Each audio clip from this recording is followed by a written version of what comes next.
पुरानी कहावत है, कहते हैं अधिक सयानो जाए ठगानो। नेपाल को फरवरी 2025 में एफएटीएफ की ग्रे लिस्ट में शामिल कर दिया गया, जो एक बड़ा झटका है। जानेंगे क्या चल रहा है वहां पर। तो वहीं दूसरी तरफ भारत ने चाइना के खिलाफ एक बड़ा रास्ता निकाल लिया है, ऑस्ट्रेलिया और अफ्रीका के साथ मिलकर। जियोपॉलिटिक्स में बहुत कुछ चल रहा है, हमेशा की तरह जानने को मिलेगा बहुत कुछ। आइए जानते हैं इन खबरों को विस्तार से। नेपाल को फरवरी 2025 में एफएटीएफ की ग्रे लिस्ट में शामिल किया गया, जो दूसरी बार है। पहली बार 2008 से 2014 तक था। ग्रे लिस्ट में वे देश शामिल होते हैं जिनके मनी लॉन्ड्रिंग विरोधी और आतंकवाद वित्त पोषण विरोधी ढांचे में रणनीति कमियां होती हैं, जिसके कारण उनकी निगरानी बढ़ाई जा सकी है। ये संकेत देता है कि नेपाल मनी लॉन्ड्रिंग और आतंकवाद वित्त पोषण को नियंत्रित करने में असफल रहा है। आईएमएफ और विश्व बैंक जैसे संस्थानों से ऋण लेने में बाधा आ सकती है। पहले ग्रे लिस्ट दौर में नेपाल को इसी तरह की चुनौतियों का सामना करना पड़ा था। साल 2008 से 2014 तक यहाँ नेपाल ग्रे लिस्ट में था। कमजोर नियामक प्रवर्तन, अवैध वित्तीय प्रवाह को रोकने में असमर्थ था। 2008 में मनी लॉन्ड्रिंग विरोधी कानून में संशोधन और अनुपालन में सुधार के बाद साल 2014 में इसे लिस्ट से हटा लिया गया, लेकिन 2025 में फिर से सूची में शामिल होना दिखलाता है कि जांच में अक्षमता और राजनीतिक हस्तक्षेप जैसी समस्याएं फिर से उभरी हैं।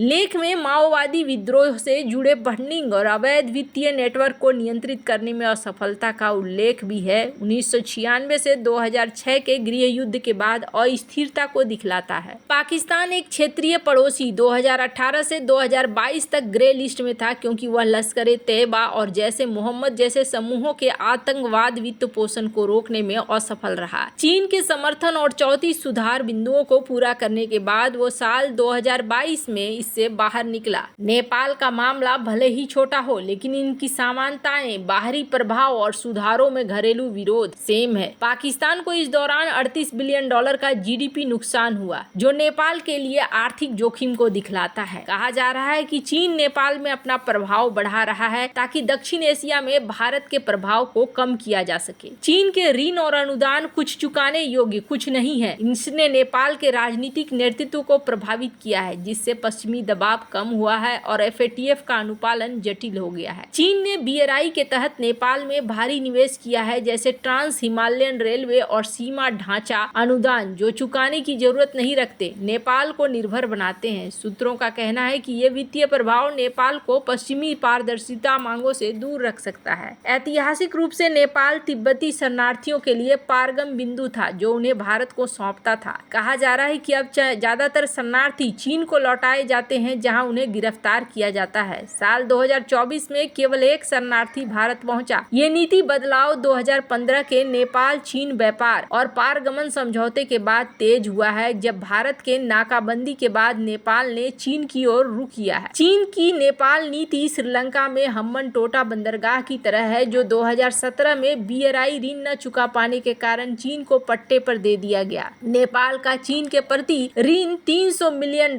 से कम है, लेकिन अनुदान और निवेश का पैटर्न दीर्घकालिक प्रभाव को दिखलाता है। भारत नेपाल के ग्रे लिस्ट में शामिल होने और चीन की भूमिकाओं को चिंता के साथ देखता है, क्योंकि वह क्षेत्रीय स्थिरता और भारत के प्रभाव को खतरे में डाल रहा है। नेपाल चीन और पाकिस्तान से अवैध धन का जरिया बन सकता है, जो भारत की खुली सीमा के लिए खतरा है। ऐतिहासिक रूप से 1996 से 2006 के माओवादी विद्रोह में भारतीय नक्सलियों को समर्थन मिला था। ग्रे लिस्ट से कमजोर निगरानी इससे बढ़ा सकती है। चीन का नेपाल में बढ़ता प्रभाव भारत की स्थिति को चुनौती देता है, जैसा 2015 की नाकाबंदी में देखा गया, जब भारत ने ईंधन आपूर्ति रोकी थी। सूत्रों का कहना है कि ये भारत को घेरने की चीन की रणनीति का हिस्सा है, जैसे भूटान में डोकलाम और बांग्लादेश में निवेश। नेपाल भारत व्यापार प्रभावित हो सकता है अगर वैश्विक बैंक शक्ति बढ़ाते हैं। पाकिस्तान के ग्रे लिस्ट दौर में भारतीय निर्यातकों को बैंकिंग समस्याएं हुई थी, नेपाल में भी ऐसा हो सकता है। ग्रे लिस्टिंग नेपाल की चीन की ओर झुकाव के खिलाफ पश्चिमी जवाब हो सकता है। कहा जाता है कि अमेरिका और सहयोगी नेपाल के चीन से गठजोड़ और विद्रोह पीड़ितों के पुनर्वास में कमी से नाराज हैं। ये शीत युद्ध के दौर की तरह है, जब अमेरिका ने सोवियत प्रभाव को रोकने के लिए क्यूबा को ब्लैकलिस्ट किया था। चीन, भारत और पश्चिम के बीच फंसा नेपाल पाकिस्तान जैसी स्थिति में है। एफएटीएफ सवालों का संतोषजनक जवाब न देना इस तनाव को दिखलाता है। सुधार चीन को नाराज कर सकता सकता है, लेकिन निष्क्रियता पश्चिमी दंड को आमंत्रित कर सकती है। नेपाल का 2025 ग्रे लिस्ट में शामिल होना कमजोर AML-CFT परिवर्तन, राजनीतिक अड़चन और चीन के प्रभाव को उत्पन्न हुआ है, जो 2008 से 2014 के अनुभव को दोहराता है। चीन की भूमिका इसे भू राजनीतिक मुद्दा बनाती है, जिससे भारत प्रभाव खो सकता है। पाकिस्तान और श्रीलंका के उदाहरण आर्थिक और रणनीतिक जोखिमों को रेखांकित करते हैं। नेपाल के पास 2 साल है, लेकिन सफलता इन जटिल प्रभावों को संभालने पर निर्भर करेगा।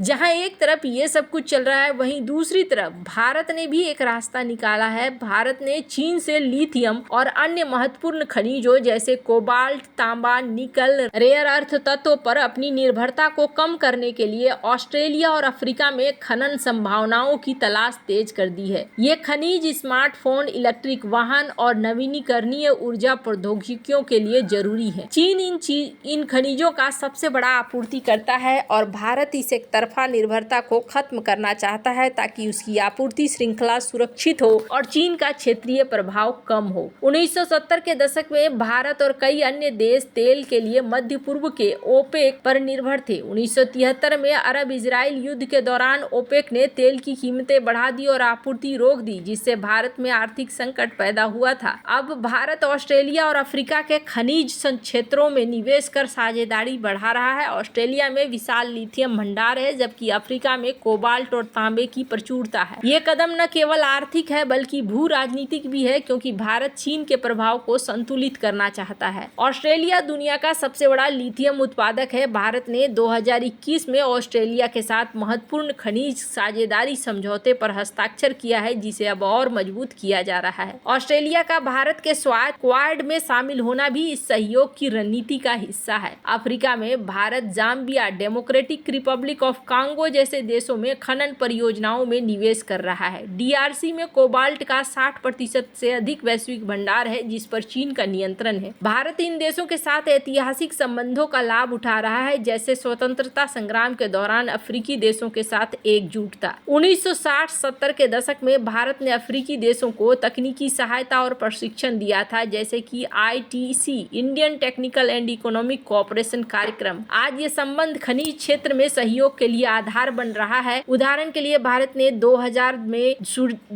में सूडान और नाइजीरिया में तेल खोज परियोजनाओं में निवेश किया था। ये कदम भारत के व्यापक रणनीति का हिस्सा है, जिसका उद्देश्य चीन के बढ़ते सैन्य और आर्थिक प्रभाव को रोकना है, खास करके दक्षिण चीन सागर और हिंद प्रशांत क्षेत्र में। चीन ने इन खनिजों पर अपनी पकड़ मजबूत करके वैश्विक आपूर्ति श्रृंखला में दबदबा बनाया है, जिसे भारत चुनौती देना चाहता है। 1962 के भारत चीन युद्ध के बाद से दोनों देशों के बीच प्रतिद्वंदिता रही है। साल 2020 के गलवान संघर्ष ने इस तनाव को और बढ़ाया है, जिसके बाद भारत ने चीनी ऐप्स पर प्रतिबंध लगाया है और आयात कम करने की नीति अपनाई है। चीन ने श्रीलंका में हम्बनटोटा बंदरगाह परियोजना में निवेश किया। जब श्रीलंका ऋण नहीं चुका सका तो इसे 99 साल के लिए चीन को पट्टे पे दे दिया, और ये चीज भारत आगे नहीं चाहता है। भारत चाहता है ऑस्ट्रेलिया और अफ्रीका में लिथियम और अन्य खनिजों की तलाश करे, ताकि ओपेक जैसा संकट खड़ा न हो सके और भारत अपने पैरों पर खड़ा हो सके। वैसे आपको क्या लगता है, इन सब मामले में आपकी क्या राय है? कमेंट कर जरूर बताएं। जल्द मिलते हैं अगले वीडियो में नई खबर के साथ।